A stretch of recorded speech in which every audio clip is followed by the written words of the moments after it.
Olá, meninos e meninas, alunos do CPM Londrina, tudo bom? Vamos fazer um vídeo de quantidade de movimento.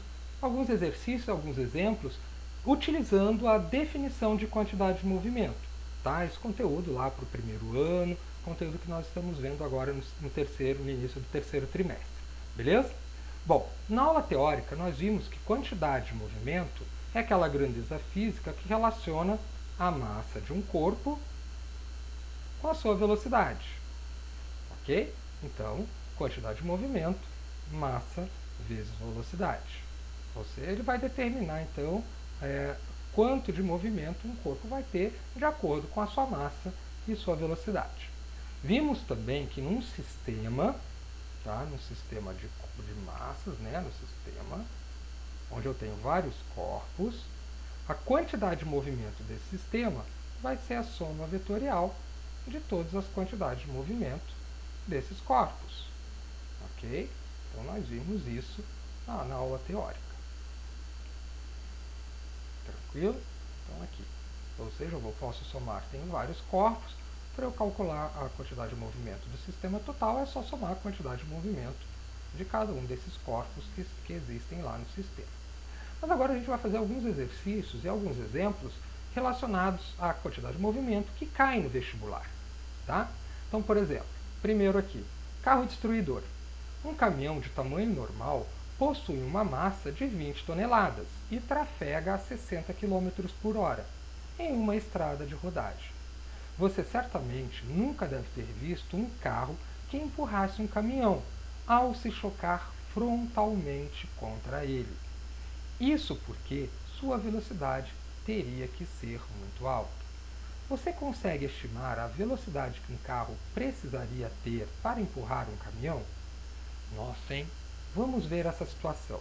Antes de mais nada, vamos separar em caminhão e carro.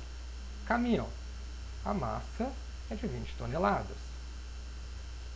Lembrando, 1 tonelada tem 1000 quilos, 20 toneladas eu vou ter 20.000 quilogramas.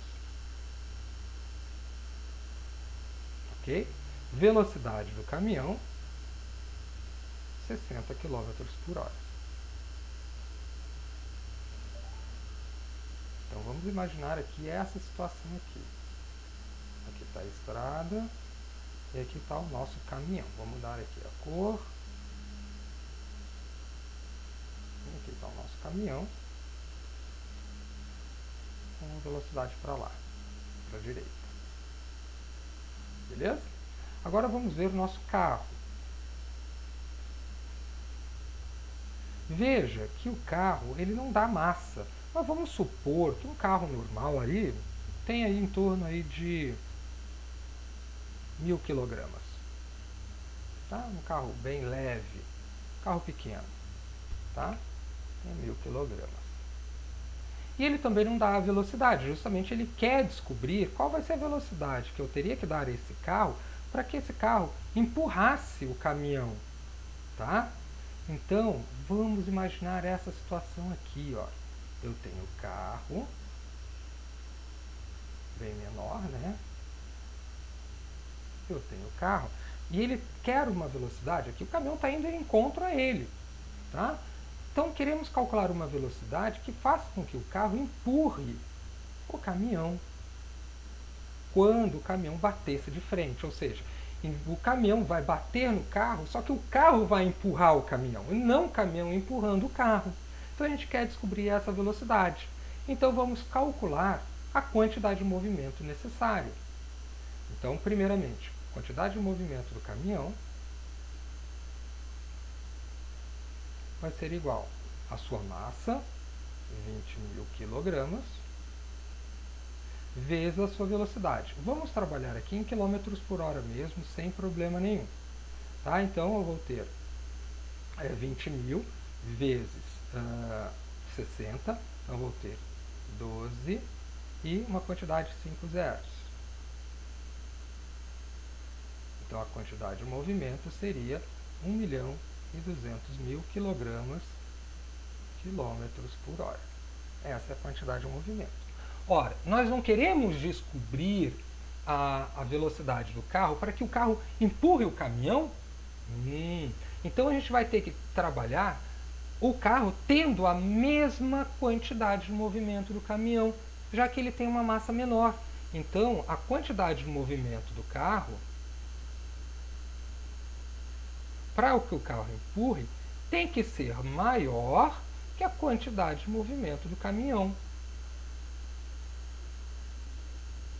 Ok? Então a quantidade de movimento do carro tem que ser maior que a quantidade de movimento do caminhão. Por quê? Nós não queremos que o carro empurre o caminhão na hora da batida? Então vamos calcular. O que nós temos do carro? Ora, do carro nós temos a massa. Então vamos lá. 1000, que nós supomos, né? Poderia ser outra, mas vamos trabalhar com um carro de 1000 quilos, vezes a sua velocidade, tem que ser maior que a quantidade de movimento do caminhão, que é de 1.200.000. Então aqui está multiplicando, vai passar dividindo. Então a velocidade tem que ser de 1.200.000 divididos por 1000. Aqui eu cancelo o zerinho.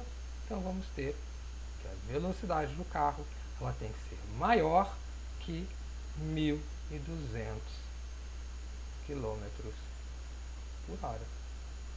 Então, olha que situação. Num acidente envolvendo um caminhão a 60 km por hora, para um carro chegar a empurrar o caminhão, ora, ele precisaria ter uma velocidade maior que 1.200 km por hora. Um carro consegue chegar a essa velocidade? Claro que não.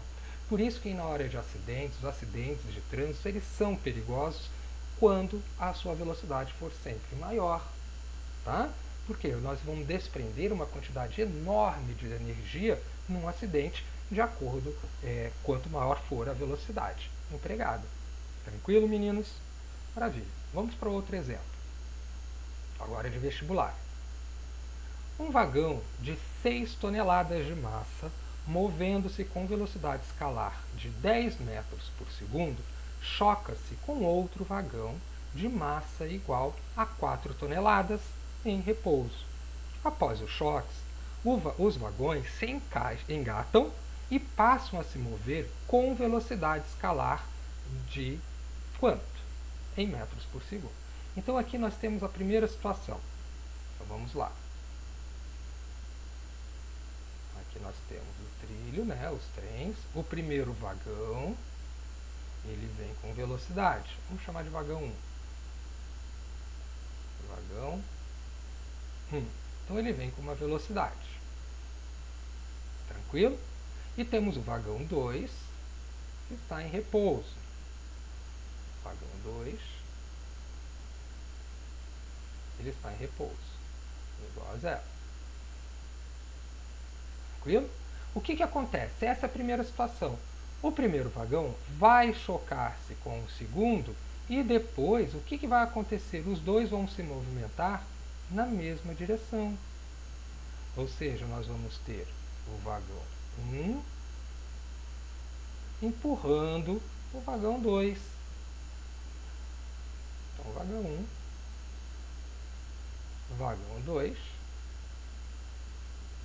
e eles vão ter a mesma velocidade. É isso que nós queremos caber na primeira situação, na segunda situação, ok? Então vamos calcular. Primeiro, vagão 1. Vamos calcular a quantidade de movimento do vagão 1. Então nós temos a massa, que são 6 toneladas, né, que vai dar 6.000 quilogramas. Lembrando que cada tonelada tem 1.000 gramas. A velocidade de 10 metros por segundo. Tranquilo? No vagão 2, ele está em repouso. Mas nós temos a massa. Então a massa do vagão 2 é 4 toneladas, ou seja, 4.000 quilos. E a sua velocidade é 0. Então a quantidade de movimento dele, vagão 2, é 0. A quantidade de movimento do vagão 1 vai ser 6.000 vezes 10, que vai dar 60.000 quilogramas metros por segundo. Então é o seguinte, nós queremos saber qual é a velocidade que nós vamos ter no segundo momento, ou seja, quando os dois vagões vão estar juntos.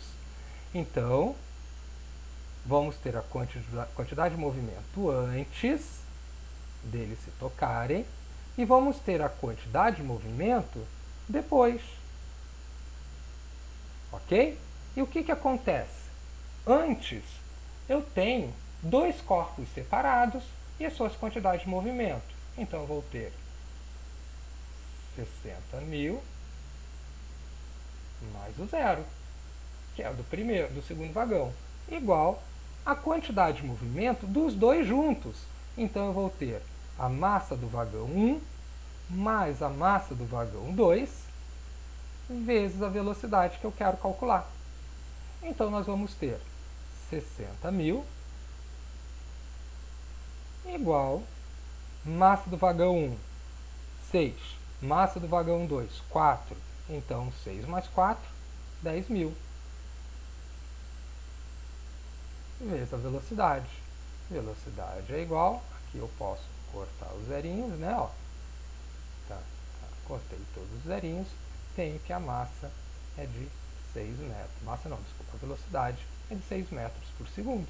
Ou seja, depois que o vagão colar no outro, os dois vão andar juntos, eles vão andar com uma velocidade de 6 metros por segundo. Ok, meninos? Maravilha! Então, o terceiro exercício fica para vocês resolverem.